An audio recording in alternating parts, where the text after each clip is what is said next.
আচ্ছা বলো তো, এটা পুরীর জগন্নাথ মন্দির না উড়িষ্যার? Hello guys, welcome back to my channel and welcome back to my another mini blog. তো উড়িষ্যা ব্লগের থার্ড পার্টে তোমাদের সবাইকে স্বাগতম। আগের ব্লগগুলো তো তোমরা দেখেইছো আশা করি, আর যদি না দেখে থাকো কিন্তু অবশ্যই দেখে নিও। সো চলে এসেছি উড়িষ্যার জগন্নাথ মন্দিরে, যেটা বলতে পারো অবিকল পুরীর জগন্নাথ মন্দিরের মতো একদম। তোমাদেরকে নিয়ে যাচ্ছি, এটা হচ্ছে ফ্রন্টটা। এই কিছুদিন আগেই দীঘার জগন্নাথ মন্দির থেকে ঘুরে এলাম, ঠিক 1 মাসের ব্যবধানে দুবার।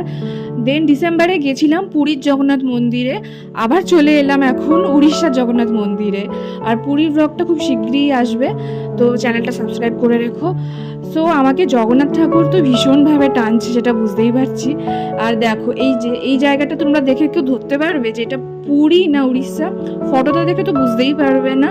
তো আমি অনেক কষ্ট করেই ভিডিওটা করছিলাম, কারণ ভিতরে সেরকমভাবে ভিডিও করতে দিচ্ছিল না। তো জগন্নাথ মন্দির থেকে বেরিয়ে আমরা যাচ্ছি আমাদের নেক্সট কোথাও একটা যাওয়ার উদ্দেশ্যে। আর মাঝখানে দেখতে পেলাম এরকম সুন্দর একটা সাইট সিন, পাহাড় আর সামনে ছোট্ট একটা ঝিল, যেটা কিন্তু অপূর্ব সুন্দর। আর তখন জাস্ট সূর্যটা অস্ত যাচ্ছে, আর দেখো আকাশটা কি সুন্দর লাগছে, পুরো কমলা, মানে বিভিন্ন রকমের কালার জাস্ট মিক্স হয়েছিল। ক্যামেরাতে তো অতটাও বোঝা যাচ্ছে না।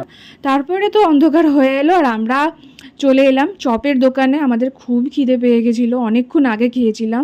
আর এখানকার এই চপগুলো তো জাস্ট অসাম, মানে বিখ্যাত এখানকার। আর একদমই কাঠের জালে করে বলে একটুও অম্বল হয় না, ভীষণ সুন্দর। তারপরে চা আর লস্যি খেয়ে চলে এলাম আমাদের রিসর্টে। আর রিসর্টটা এসে দেখলাম খুব সুন্দর লাগছে। যেমন ডে ভিউটা সুন্দর, ঠিক তেমনই নাইট ভিউটাও খুব সুন্দর। আর এত সুন্দর লাইট দিয়ে সাজিয়েছে, তার জন্য এতটাই ভালো লাগছে বিভিন্ন রকমের লাইট দিয়ে। আর তখন আমি এসে এখানে দেখছিলাম আশেপাশে, কারণ হোটেলটা মানে রিসর্টটা অনেকটা বড়, আর সব জায়গা তো আমাদের মানে পুরো ভালো করে এক্সপ্লোর করা হয়নি হোটেলটারই আর কি। দেন চলে এলাম এই পার্কটার এখানে, ছোটোখাটো একটা পার্ক বলতে পারো।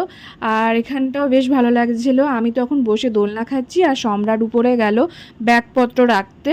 আর তখন ওয়েদারটা কিন্তু মারাত্মক হয়ে গেছিলো, মেঘ গুড়গুড় করছিল, বৃষ্টিও এলো একটু বাদে। আর তার আগে আমরা বসেছিলাম ওখানে।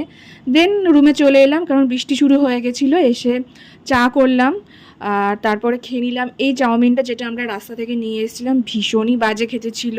তো যাই হোক, that's it for today, and subscribe for more such videos. Thanks for watching guys.